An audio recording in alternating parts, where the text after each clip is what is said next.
हमारे देश में जन्मे गरीबों, पिछड़ों तथा कमजोरों को उनका हक और अधिकार दिलाने के लिए संघर्ष करने वाले उन सभी महापुरुषों को मेरा कोटि-कोटि नमन तथा आए हुए आप सभी लोगों का स्वागत और अभिनंदन करता हूं।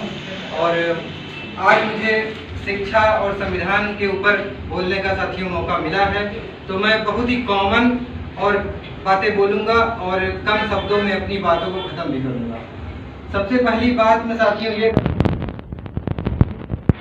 शिक्षा जो है, शिक्षा से ही कोई भी देश आगे बढ़ता है। आज जो भी देश हमारे भारत से आगे हैं, इनके आगे होने की वजह शिक्षा ही है, क्योंकि वहाँ के लोग ज़्यादा शिक्षित हैं। और लेकिन हमारे देश में कमी क्या है?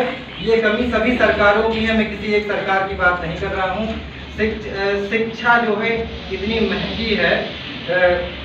जब कोई पिक्चर फिल्म आती है जो समाज में भेदभाव फैलाती है, जातिवाद फैलाती है, तो उस फिल्म को टैक्स फ्री कर दिया जाता है। लेकिन हमारे बच्चों के लिए जो शिक्षा हम लोग ग्रहण करते हैं, किताबें, पेन, पेंसिल वगैरह, ये सब इन पर टैक्स लगा हुआ है।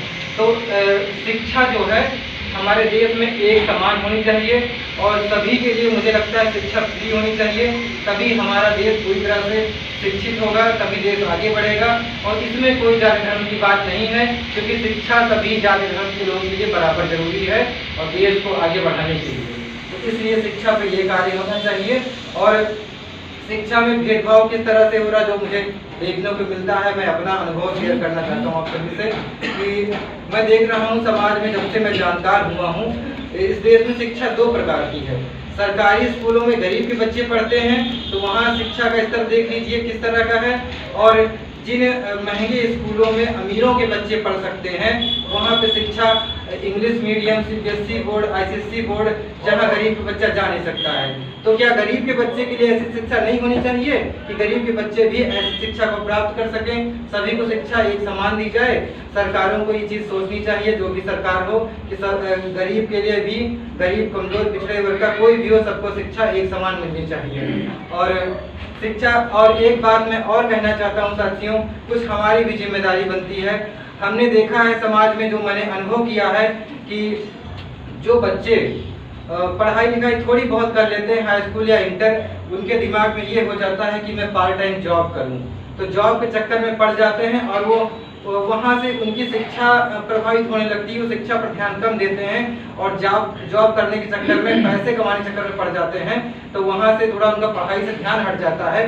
तो यह हम सभी की जिम्मेदारी है, बच्चों की भी और सभी के माता पिता की भी जिम्मेदारी है कि अपने बच्चों को जितनी उनकी क्षमता अनुसार वो पढ़ा सकते हैं, उनको अच्छे से अच्छा पढ़ाने की कोशिश करें। उन्हें जॉब लाइन में तब जाने दें, नौकरी तब करने दें। पहले नौकरी करने लगेगा बच्चा तो उसका पढ़ाई से ध्यान हट जाएगा। ठीक। और दूसरी बात साथियों, जैसा दूसरा विषय संविधान का है, तो संविधान हमारे हक, अधिकार और सम्मान के लिए है साथियों। आज भी हमारे गरीबों, पिछड़ों और कमजोरों को, हम लोगों को सम्मान, हक, अधिकार नहीं मिल पाया है। इसको मैं छोटी सी बात शेयर करके आप सभी से बताना चाहता हूँ।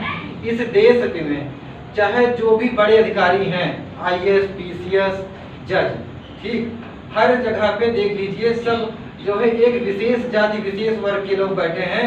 मैं न्यायपालिका को भी ले लेता हूँ सीधे। न्यायपालिका में इस समय जो जजों की संख्या है, जो परसेंटेज है उनका, उसमें लगभग 80% से ऊपर जज केवल एक वर्ग के हैं। हमारे गरीब, पिछड़े समाज के नहीं है, कमजोर समाज के नहीं है। सिर्फ जो है 80% जज सिर्फ एक वर्ग के हैं। और हमारी आबादी, हम लोग जो कहते हैं, हमारा जो समाज है, गरीब समाज, पिछड़ा समाज है, हमारा समाज मिला के 85% साथियों, हमारे समाज के लोग मात्र वहाँ 15-20% है जो हाई लेवल की जॉब्स पे, मतलब अधिकारी लेवल की जॉब पे, या जज वगैरह पे, न्यायपालिका में। तो ये चीज़ हम लोगों के साथ जो है अन्याय हो रहा है। हम सभी को जागने और समझने की ज़रूरत है, अपने हक अधिकार को बचाने की ज़रूरत है। और संविधान हम सभी के लिए सबसे ज़रूरी इसलिए है कि इस देश में आज़ादी से पहले जो है इस देश में राजतंत्र था, जमींदारी प्रथा थी। सिर्फ राजा का बेटा ही राजा बनता था और किसी गरीब पिछड़े समाज का व्यक्ति कोई शासन में पहुंच नहीं पाता था।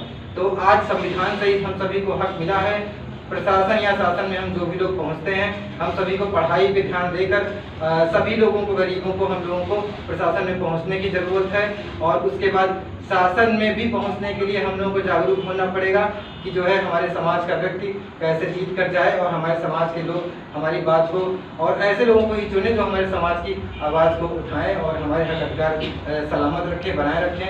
इन्हीं बातों को सब मैं विराम दूंगा। धन्यवाद।